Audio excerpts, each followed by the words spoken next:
आरोपियों को अरेस्ट करने ही आए थे। उनमें से किसी की भी अरेस्टिंग नहीं हो पाई थी क्योंकि ग्रामीण लोग हमारा पुलिस की अरेस्टिंग की कार्रवाई है उसका विरोध करने लगे और अचानक प्रयास के मामले में 5 आरोपियों को पुलिस गिरफ्तार करने गई थी, जिसमें शांतिपूर्ण तरीके से हट जाए और उसके बाद जो भी समस्याएं हैं उसका जो है वो संवाद से पुलिस पर जानलेवा हमला कर दिया गया। कल तड़के 4 बजे से लेकर देर रात का घटनाक्रम क्या रहा? आखिर बाबूलाल पोया ग्रामीणों को गुमराह करके दिन भर यह आंदोलन देर रात तक जानकारी के मुताबिक अभी तक जारी है।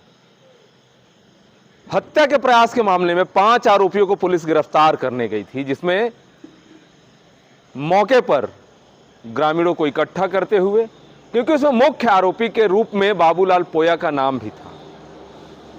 वो एक आदिवासी नेता है, अपने वर्चस्व को बनाने के लिए वो कुछ भी कहता है, कुछ भी करता है।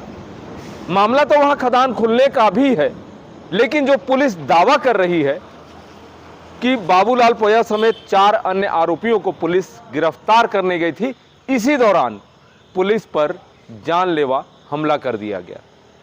पुलिस ने लाठीचार्ज नहीं किया, जबकि इस मामले में प्रदेश की राजनीति में भी कांग्रेस ने जहां जांच कमेटी बना दी है और भाजपा इस पर पलटवार भी कर रही है, लेकिन वास्तविक मामला जो है, हम दिन भर कल देर रात तक घटनास्थल पर मौजूद रहे और वहां सैकड़ों की संख्या में पुलिस बल लॉ एंड ऑर्डर को बनाने जिले के कलेक्टर सहित पुलिस अधीक्षक स्वयं मौजूद रहे। उसके बाद भी ग्रामीणों का आंदोलन जारी रहा और इस पूरे मामले में देखा जाए, पूरे घटनाक्रम में देखा जाए, तो ये जो प्रदेश में राजनीति शुरू हुई है, ये कहीं ना कहीं वास्तविकता से थोड़ी हटकर है।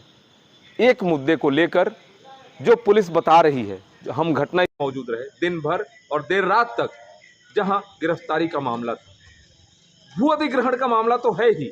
कितने भी लोग भ्रामक तरीके से खबरें चला रहे हैं कि पुलिस राजस्व टीम के साथ भूमि अधिग्रहण करने गई थी, जबकि 12 साल पहले या उससे भी ज्यादा समय पहले उक्त मदननगर कोल ब्लॉक का अधिग्रहण हो चुका है। आधे लोगों ने, 50% से ज्यादा लोगों ने मुआवजा और नौकरी के लिए आवेदन भी कर दिया है। आज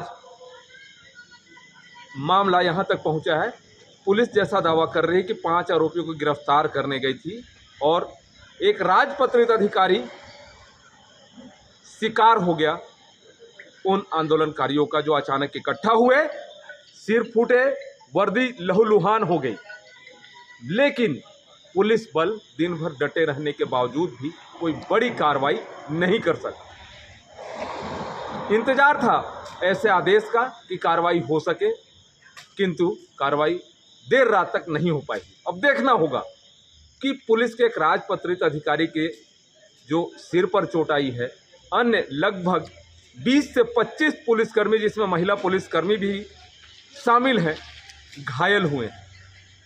इस पर पुलिस का एक्शन क्या होता है, सरकार का क्या रुख होता है, यह तो देखने वाली बात होगी। Doctor Pratap Narayan Singh, Indian Republic news, गणतंत्र भारत की स्वतंत्र आवाज। ग्रामीणों का प्रतिनिधिमंडल अभी हमारे पास पहुंचने पे आया था, तो उसमें उनकी जो बिंदु थी कि चक्काजाम क्लियर हो जाए, क्योंकि उसकी वजह से लोगों को आने जाने में दिक्कतें हो रही है। अगर ग्रामीण लोग इसे मान जाते हैं तो हम लोग भी पुलिस को रखना जो होता है वो धीरे धीरे करके हटाएंगे, क्योंकि हम लोग 5 आरोपियों को अरेस्ट करने ही आए थे।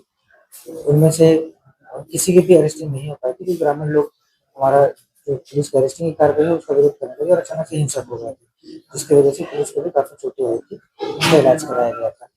सर, अभी जो प्रतिनिधिमंडल आया था उसके बीच क्या आपसी विचार सहमति बनी? बिल्कुल सहमति बनी है और हम लोग ओपन हैं डायलॉग के लिए, नेगोशिएशंस के लिए, और हमारा यही उद्देश्य है कि किसी प्रकार से शांति व्यवस्था कायम रहे।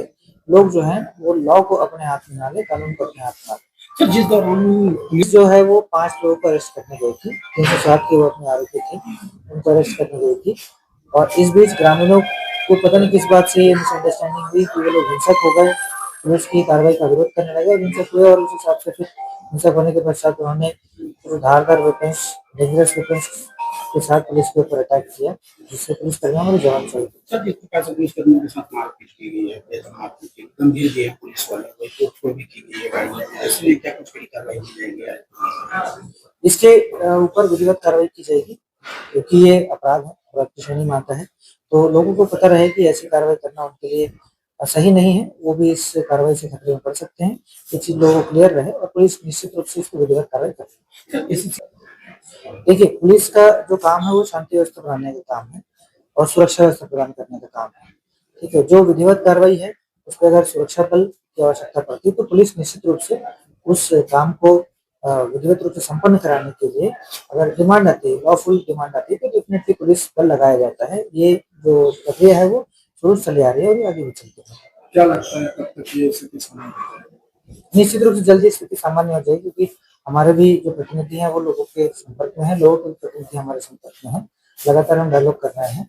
जल्द रूप से हमको विश्वास है कि लोग, क्योंकि वो चाहेंगे कि किसी प्रकार का वो लॉ को अपने हाथ में ना ले, हम ये भी चाहते हैं और जल्दी से जल्दी शांति व्यवस्था कायम हो, उस हिसाब से हम काम कर रहे हैं। गाँव वालों की तरफ से जो है वो 5 लोगों का एक प्रतिनिधिमंडल भेजा गया था, जिन्होंने अपनी तरफ से ये बात रखी कि गांव वाले जो है वो शांतिपूर्ण तरीके से जो है चक्का जाम समाप्त करना चाहते हैं और वो हमसे जो है कोई कार्रवाई ना हो इस वक्त, इसकी अपेक्षा करते हैं।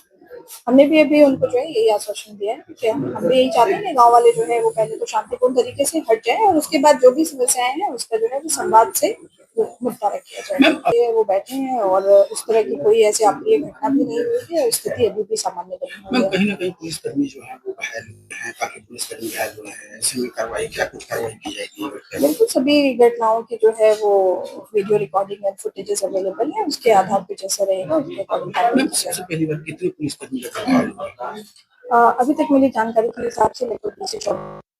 फिलहाल ये तो एसएसएल से रिलेटेड कोई मैटर नहीं था, वो दूसरे केस में जो है वो गए थे, उनका तो एसएसएल से फिलहाल कोई लेना देना नहीं है इस मैटर का। आरोपी